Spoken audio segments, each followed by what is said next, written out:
So good afternoon. I hope that your day has gone well.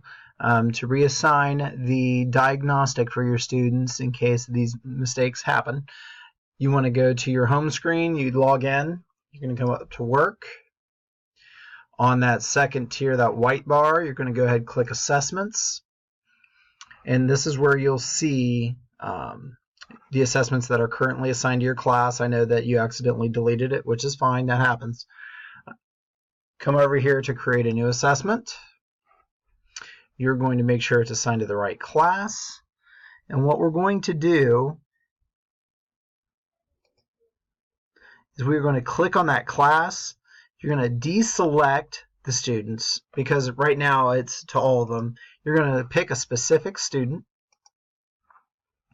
You're going to make sure you're on the correct grade level. I know you're grade 4.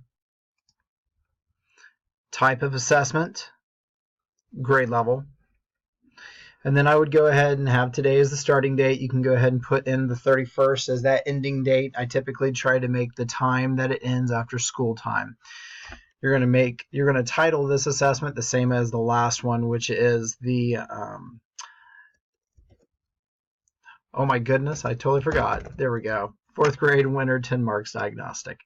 You would click assign or preview. I'm not going to do that because this is not your class. If you have any questions, please feel free to give me a ring, Christine. Number's 1487, cell phone's 937-231-7099. I'll talk to you soon. Bye.